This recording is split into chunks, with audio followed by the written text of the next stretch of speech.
but it could turn into another Standing Rock. The scary part is that we're the smallest racial minority in our own ancestral land. Now with Standing Rock, and you know this, everybody flooded to Standing Rock, but can you imagine all of the dumpster fires happening at the same time?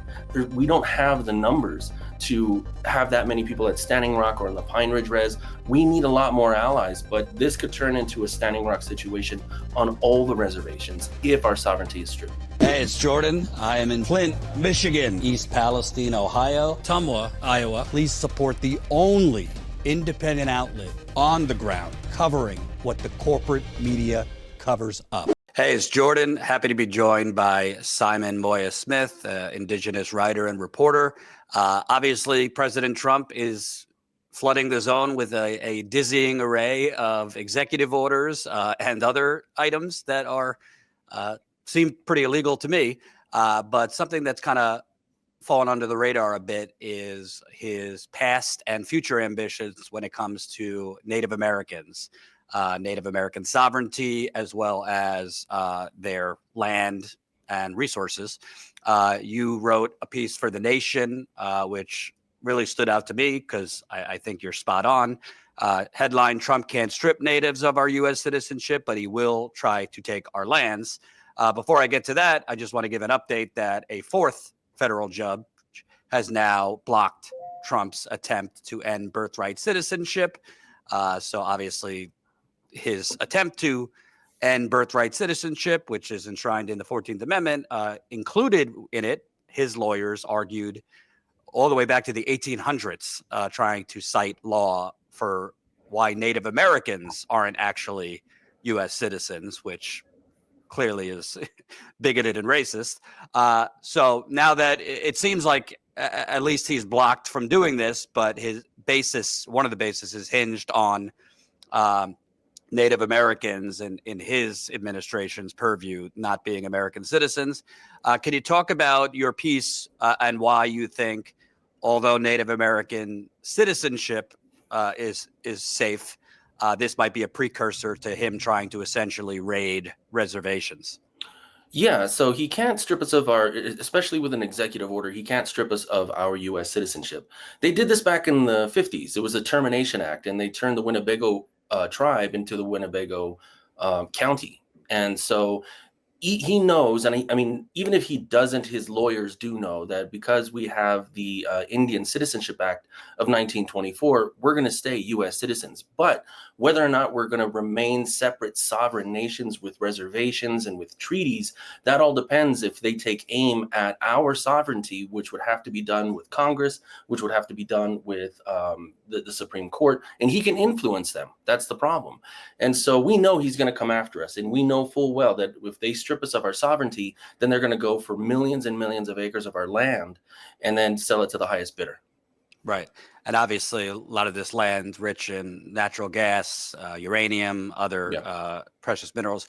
I want to read this part, stood out to me. Like you said, Trump is unlikely to successfully strip natives of citizenship, but he may take aim at our sovereignty, our designation as separate sovereign nations. This would allow him to take native lands. Can he do that? You asked an expert. Always. Mick Sloy responded. He's an attorney specializing in indigenous law. At that level, they could do whatever they want. And he quoted former Supreme Court Justice Stephen Breyer in the United States versus Lara, when Breyer said that while Indian nations are sovereign, quote, it's like a grip. The U.S. can tighten or relax its grip on tribal sovereignty whenever it wants. Clearly, Trump and his administration are, it seems, tightening their grip over a whole lot of things. Yeah. Can you kind of expand on that? Sure. Do you think his administration and his attorneys invoking, what was it, 19th century law to try and suggest Native Americans aren't actual citizens, that you think that is a appetizer to them then trying to take away sovereignty? Oh, yeah, absolutely. I mean, they've always come after our land, and that's something that people need to understand. So reservations, a lot of reservations were first founded as prison camps. As I state in my story, that my reservation, the Pine Ridge Reservation, is prison camp 334. And so reservations were originally established in this way. And back then, old white people this was in oil and gas and mineral times. They didn't know shit about that. So when they put indigenous people on these isolated territories, they didn't know that they were putting us on oil and mineral and all kinds of resources. And the land was rich with it. And then they went, damn, what do we do now? Now we know there's oil and gas there. We have to kick them out. So that's what's the termination. And then also the Indian Reorganization Acts meant what they wanted to do. Remember, there's removal and there's relocation. Removal was a Trail of Tears. Relocation was like, we got to get these Indians off these reservations, these prison camps that we put them on, so we can drill, so we can get to these resources. So they forced us into cities. And that's why you find there's a term called the urban Indian. Well, that happened in the 1950s, and they forced indigenous families by squeezing money allocated for the reservation for food, everything, and moved them to Seattle, Los Angeles. These are called relocation cities. My family was forced into Denver. And so I was born in Denver, and that's why you find so many indigenous people in these big cities. So this is just the latest coming of that attack on us, on our bodies. It's been going on since 1492. And again, in my language, we don't have a word for white people exactly, because they came over with blonde hair, blue eyes, bald heads, whatever. Well, we didn't describe them that way. We describe them by their behavior, and we call them washichus. That just means the greedy people, and they're just living up to their name as they always have. And, you know, something that stands out to me, you know, we both were at Standing Rock, and that land should have been protected based on, you know, the Treaty of 1851, 1868. Obviously, courts in America have dishonored, and government has dishonored treaties forever. So there's a clear pattern in history of treaties just being blown up in smoke by the U.S. government. And now you have a president who, I mean, treats the Constitution like toilet paper. This is not a dramatization that he could accelerate this. I mean, you're already seeing, I've covered it, Native Americans have been harassed, in many cases detained by ICE. Do you see a connection between that? Oh, yeah, absolutely. I mean, it's always, again, when they're going after indigenous people, and I'm in New Mexico, and we're right next to the border. We're right next to Arizona. This is a bunch of indigenous communities. There's a lot of reservations. There's the Pueblos, there's the Dene, there's the Zunis are over there. And so what they're doing is they're going after indigenous bodies. So we have to remember that that border is a white man's border. We never agreed to that border. So that's why you have the Tohono O'odham people on the reservation in Arizona, and they literally cut through their reservation so that they had to choose whether they were going to be Tohono O'odham Mexicans or Tohono O'odham Americans. And so, of course, they're being harassed, and they have been harassed for decades. The problem is only now mainstream media is kind of covering it. Legacy media is covering it, but this is an everyday thing for indigenous people who live down by the border. Their brown skin is enough to be harassed, but mainstream news is talking about it. And obviously Trump is extremely aggressive in sending indigenous people back home. And again, as I have to emphasize, indigenous people south of the border are still indigenous people, and they've been here for thousands and thousands and thousands of years. In my language, we call them Spayola, because we would trade with them. And so the attack on indigenous people, the attack on our sovereignty, none of this is new. It's just media is now picking it up. And also, I mean, for those that don't know, Donald Trump, the real estate, you know, fake billionaire and all, I mean, there's a long history of him and hostility towards Native Americans. There's just some of it. Donald Trump claimed that Indian reservations had fallen under mob control. He secretly paid for more than $1 million in ads that portrayed members of a tribe in upstate New York as cocaine traffickers.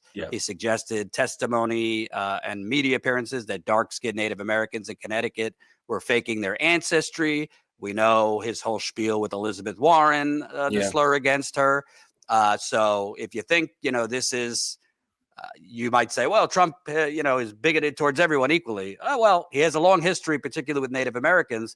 Let me also ask you, because in your piece, you talk about if he were to do this, you know, technically it's almost like, all right, well, the Cheyenne River or the Cheyenne Reservation could then become the Cheyenne County. So it would just be part of like another county under the jurisdiction of states in America.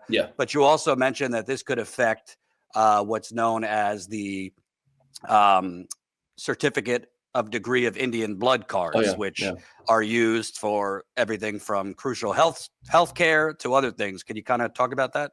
Sure, that comes with enrollment, right? So before white people came, we didn't measure ourselves that way. The United States measures us by our blood quantum. They gave us enrollment numbers, so we're over documented. We have driver's licenses, we have social security cards, but then we have these enrollment numbers. If you're enrolled in a federally recognized tribe, you get a number, and the United States government knows that. Back in the day, it was a way to kind of count us, to count how many of the enemy are still there.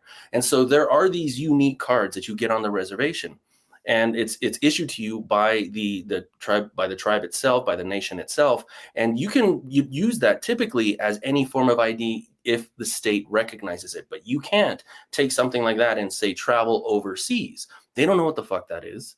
Nobody actually knows what that is. One of my friends, actually my co-host on the show that we do on Sirius XM every Thursday, she tried to use it, and one of the guys was like, "Oh my God, I've heard of these. I never knew that you guys actually have ID cards." And we do. And so, but again, that's part of enrollment. So indigenous people in villages in Alaska will have them. There's no reservations in Alaska. Those are just villages. Here in the United States, we have reservations. In Canada, they have reserves. They have their cards too. But in Mexico, Mexico doesn't count indigenous people the way the United States does. They don't have reservations. They don't have reserves. They don't address indigenous people as separate sovereign nations. So they don't have those cards. We do, but the majority of America, and especially ICE, they're not familiar with them. And can I ask you also, because bottom line, if Trump tried to do this, which would be basically trying to, end sovereignty of reservations, say that they're not Native American land, whatever he would do, try to claim eminent domain or whatever maneuver, it would likely go to the Supreme Court. There would be a whole lot of legal challenges. Well, there's a whole lot of folks who said, yeah, they're right wing, but Roe v. Wade would be safe.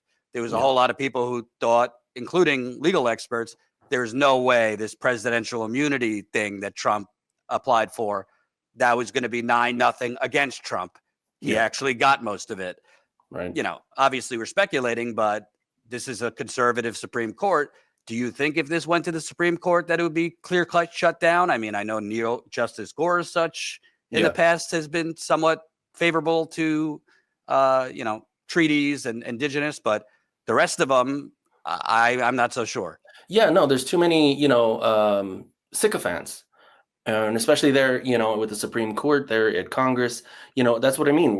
It's stacked against us right now. And you don't know, like you said, we don't know what they're going to do. They could say one thing and then do another. There's 2 Republican indigenous men that are enrolled, and they're both, sycophants for Trump. So if he came after our sovereignty, I don't know if they would go along with it or not, because they go along with everything he does anyway.